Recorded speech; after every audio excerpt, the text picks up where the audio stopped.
ಬೆಂಗಳೂರಿನ ಬ್ಯಾಡರಹಳ್ಳಿಯಲ್ಲಿ ಒಂದು ಮರ್ಡರ್ ಆಗಿತ್ತು ಗೊತ್ತಾ ನಿಮಗೆ? ಪ್ರಿಯತಮೇನೆ ಪ್ರಿಯಕರನನ್ನ ಹಗ್ಗ ಕಟ್ಟಿಬಿಟ್ಟು ಸೀಮೆ ಎಣ್ಣೆ ಸುರಿದ್ಬಿಟ್ಟು ಬೆಂಕಿ ಹಚ್ಚಿಬಿಟ್ಟಿದ್ಲು. ಇದು ಏನಕ್ಕೆ ಎತ್ತ ಅನ್ನುವಂಥ ಪ್ರಶ್ನೆಗಳು ಹಲವಾರಿತ್ತು. ಅದಕ್ಕೆ ಉತ್ತರ ಈಗ ಟ್ವಿಸ್ಟ್ ಮೇಲೆ ಟ್ವಿಸ್ಟ್ ಬರ್ತಾ ಇದೆ. ಏನು ನಿನ್ನೆಯವರೆಗೂ ಕೂಡ ಪ್ರಪೋಸ್ ಮಾಡೋಕ್ಕೆ ಅವನ್ನ ಅವಾಯ್ಡ್ ಮಾಡ್ತಾ ಇದ್ದು, ಅದಕ್ಕೋಸ್ಕರ ನಾನು ಕೊಲೆ ಮಾಡ್ಬಿಟ್ಟೆ ಅಂತ ಹೇಳ್ತಾ ಇದ್ದು. ಆದರೆ ಈಗ ಇನ್ನೊಂದು ಹಳೆ ಲವ್ ಸ್ಟೋರಿ ಹೊರಗೆ ಬರ್ತಾ ಇದೆ. ಪ್ರೇಮ ಜೊತೆಗೆ ಲವ್, ಮಾಜಿ ಲವರ್ ಜೊತೆಗೆ ಟಚ್. ಪ್ರೇಮ ಅವಾಯ್ಡ್ ಮಾಡಿ ಮಾಜಿ ಲವರ್ ಜೊತೆಗೆ ಸಂಪರ್ಕ ಇಟ್ಕೊಂಡಿದ್ರಂತೆ. ಮಾಜಿ ಲವರ್ ಬರ್ತ್ಡೇ ಫೋಟೋಸ್ ಅನ್ನ ಕಿರಣ್ ಹಂಚಿಕೊಂಡಿರ್ತಾನೆ. ಇದನ್ನ ನೋಡಿ ಕಿರಣ್ ಜೊತೆಗೆ ಗಲಾಟೆಯನ್ನ ಪ್ರೇಮ ಮಾಡ್ಕೊಂಡಿರ್ತಾಳೆ.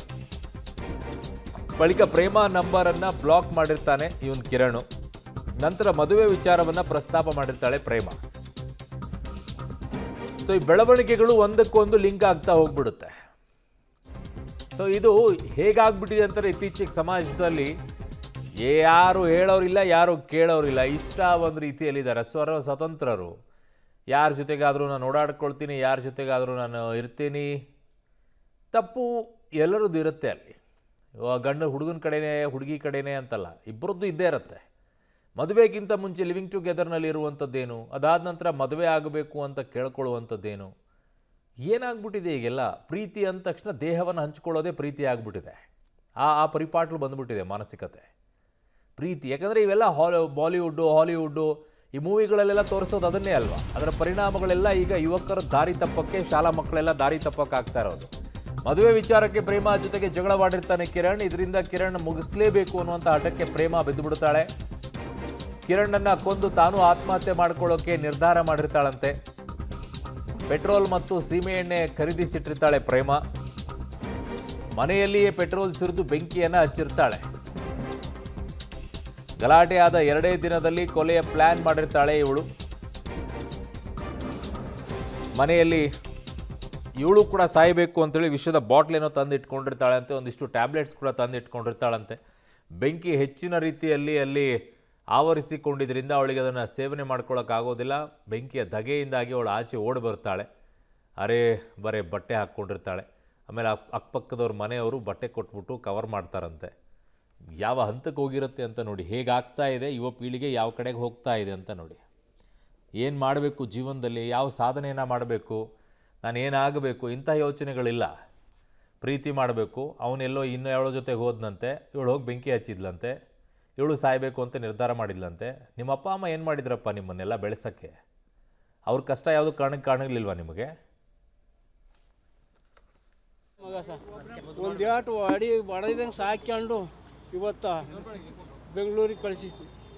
ಅವನು ಇಲ್ಲಿ ಇದಕ್ಕೆ ಹೋಗ್ತದೆ ಕಂಪ್ನಿಗೆ, ಈ ಅಮ್ಮನೂ ಹೋಗ್ತದಂತೆ. ಎಲ್ಲೋ ಏನೋ ಮಾಡ್ಕೊಂಬಿಟ್ಟು ಮನೆಗೆ ಕರ್ಕೊಂಡೋಗಿ ಓಡಾಕಿ ಆಡಂದಗಲ ಬೆಂಕಿ ಇಟ್ಟು ಕರಕ್ ಮಾಡ್ಯಾರಲ್ಲ ಇದು ಧರ್ಮ.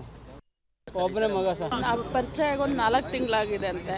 4 ತಿಂಗಳಿಗೋಸ್ಕರ ಅವಳಿಗೆ ಮಾಡಿದ್ದಾಳೆ. ಅವ್ರ ಅಪ್ಪ ಅಮ್ಮನ ಯಾರು ನೋಡ್ತಾರೆ? ಇವಾಗ ಅವ್ರ ಅಮ್ಮಂಗೆ ವಿಷಯ ಗೊತ್ತಿಲ್ಲ. ಗೊತ್ತಾದರೆ ಅವರಮ್ಮ ಆ ಸ್ಪಾಟಲ್ಲಿ ಸತ್ತೋಗ್ತಾರೆ. ICU ಇದ್ದಾರೆ ಅಂದಿದ್ದಕ್ಕೇ ಪ್ರಜ್ಞೆ ಇಲ್ಲ ಅವ್ರಿಗೆ ಊರಲ್ಲಿ.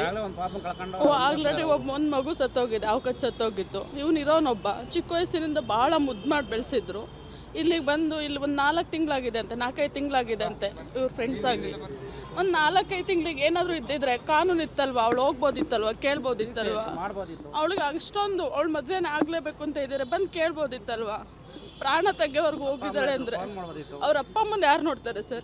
ಏನೂ ಗೊತ್ತಿಲ್ಲ ಸರ್, ನಮಗೆ ಏನೂ ಗೊತ್ತಿಲ್ಲ ಸರ್. ಮನೆ ರೆಡಿ ಮಾಡಿಸ್ತಾ ಇದ್ರು, ಮನೆ ರೆಡಿ ಹೊಸ ಮನೆಗೆ ಹಂಗೆ ಬಂದಿದ್ರೆ ಮದುವೆನ ಮಾಡ್ಕೊತಿದ್ವಿ ಸರ್. ಅವಳು ಬೇಕು ಅಂತ ಮನೆ ಹತ್ರ ಬಂದಿದ್ರೆ ಮಾಡ್ಕೊತಿದ್ವಿ. ನಮಗೇನು ಅವಳು ಬೇರೆ ಅವ್ನಿಗೇನೇನು ಮದುವೆ. ನನ್ನ ಸಹೋದ್ಯೋಗಿ ಈಗ ಕ್ರೈಮ್ ಬ್ಯೂರೋಯಿಂದ ರಾಗೇಶ್ ನನ್ನ ಸಂಪರ್ಕಕ್ಕೆ ಸಿಗ್ತಾ ಇದ್ದಾರೆ. ರಾಗೇಶ್, ಈಗ ತಂದೆ ತಾಯಿಗಳು ಅವರ ಸಹೋದರಿ ಏನು ಹೇಳಿದ್ರು ಪ್ರಯೋಜನ ಇಲ್ಲ, ಅವನು ಹೊರಟೋಗ್ಬಿಟ್ಟಿದ್ದಾರೆ. ಮನೆಯಲ್ಲಿ ವಿಚಾರಗಳು ಗೊತ್ತಿರೋದಿಲ್ಲ. ಬೆಂಗಳೂರಿಗೆ ಮಕ್ಕಳನ್ನು ಕಳಿಸ್ಬಿಟ್ಟಿರ್ತಾರೆ. ಮಕ್ಕಳು ಏನು ಮಾಡ್ತಾ ಇರ್ತಾರೆ? ಕೆಲಸ ಮಾಡ್ತಾ ಇದ್ದಾನೆ, ನನ್ನ ಮಗ ಬೆಂಗಳೂರಿನಲ್ಲಿದ್ದಾನೆ. ಏನು ಮಾಡ್ತಾ ಇರ್ತಾರೆ, ಇನ್ಯಾವ್ಯಾವ ರೀತಿಯಾದ ಸಹವಾಸಗಳಿರುತ್ತೆ, ಇನ್ಯಾವ್ಯಾವ ರೀತಿಯಲ್ಲಿ ಇನ್ವಾಲ್ವ್ಮೆಂಟ್ ಇರುತ್ತೆ, ಯಾರಿಗೂ ಏನು ಗೊತ್ತೇ ಇರೋದಿಲ್ಲ. ಆಮೇಲೆ ಇಂಥವಾದಾಗ ಪಾಪ ಕಣ್ಣೀರು ಹಾಕ್ಕೊಂಡು ಕೂತ್ಕೋಬೇಕು ಹೆತ್ತವರು. ಈಗಾಗಿರುವಂಥ ಪರಿಸ್ಥಿತಿನೂ ಅದೇ ಅಲ್ವಾ ಇದರಲ್ಲಿ? ಅರುಣ್, ಖಂಡಿತವಾಗಿಯೂ ಪ್ರೇಯಸಿ ಪ್ರೇಮ ಏನಿದ್ದಾನೆ ಆಗ್ತಾ ಇತ್ತೀಚೆಗೆ ಆಕೆ ಆ ಪ್ರೀತಿಯನ್ನು ನಿರಾಕರಿಸಿದ್ಲು ಅನ್ನುವಂಥ ಒಂದೇ ಒಂದು ಕಾರಣಕ್ಕೆ ಸಿಮೆಂಟ್ ಸುರಿದು ಬೆಂಕಿ ಹಾಕಿ ಕೊಲೆ ಮಾಡಿರುವಂಥ ವಿಚಾರ ಈಗ ಪ್ರಾಥಮಿಕ ತನಿಖೆ ವೇಳೆ ಗೊತ್ತಾಗಿರುವಂಥದ್ದು. ಕಳೆದ ಆಗಸ್ಟ್ನಲ್ಲೇ ಇವರಿಬ್ಬರು ಕೂಡ ಪರಿಚಯವಾಗಿರ್ತಾರೆ. ಪರಿಚಯವಾದ ಬಳಿಕ ಪ್ರೀತಿ ಪ್ರೇಮ ಅಂತೇಳಿ ಸುತ್ತಾಡ್ತಾರೆ. ಅದಾದರ ನಡುವೆ ಇತ್ತೀಚೆಗೆ ಆತ ಬೇರೊಬ್ಬ ಯುವತಿಯ ಜೊತೆ ಸಂಬಂಧವನ್ನು ಇಟ್ಕೊಂಡು ಈಕೆಗೆ ನಿರಾಕರಿಸಿದ್ಲು ಅನ್ನುವಂಥ ಕಾರಣಕ್ಕೆ ಈಕೆ ಸಾಕಷ್ಟು ಕುಪಿತಗೊಂಡಿದ್ಲು. ಕಳೆದ 1 ವಾರಗಳ ಹಿಂದೆ ಸೀಮೆಣ್ಣೆ ಮತ್ತು ಪೆಟ್ರೋಲ್ ಎರಡನ್ನೂ ಕೂಡ ತಂದು ಇಟ್ಕೊಂಡು ಕೊಲೆಗೆ ಪ್ಲಾನನ್ನು ಮಾಡಿ ನಿನ್ನೆ ಬೇರೊಂದು ನಂಬರಿಂದ ಕರೆ ಮಾಡಿ ಕಿರಣನ್ನು ಕರೆದು ಈ ರೀತಿ ಹತ್ಯೆ ಮಾಡಿರುವಂಥ ವಿಚಾರ ಪ್ರಾಥಮಿಕ ತನಿಖೆ ವೇಳೆ ಗೊತ್ತಾಗಿರುವಂಥದ್ದು. ಈಗಾಗಲೇ ಪೊಲೀಸರು ಪ್ರೇಮಳನ್ನು ಬಂಧಿಸಿ ತನಿಖೆಯನ್ನು ಮಾಡುವಂಥ ಸಂದರ್ಭದಲ್ಲಿ ಮತ್ತಷ್ಟು ವಿಚಾರಗಳು ಕೂಡ ತನಿಖೆ ವೇಳೆ ಆಕೆ ಬಾಯಿ ಬಿಟ್ಟಿದ್ದಾಳೆ ಅನ್ನುವಂಥದ್ದು ಕೂಡ ಬಹಳ ಸ್ಪಷ್ಟವಾಗಿ ಗೊತ್ತಾಗ್ತಿರುವಂಥದ್ದು. ಈ ಒಂದು ಪ್ರೀತಿ ಯಾವಾಗ ನಿರಾಕರಿಸ್ತಾನೆ ಅಂದಿನಿಂದಲೂ ಕೂಡ ಆಕೆಗೆ ಕೊಲೆ ಮಾಡಬೇಕು ಅಂತೇಳಿ ಇವಳು ಪ್ಲಾನನ್ನು ಮಾಡ್ಕೊಂಡಿರುವಂಥ ವಿಚಾರ ಈಗ ಗೊತ್ತಾಗ್ತಿರುವಂಥದ್ದು. ಅರುಣ್.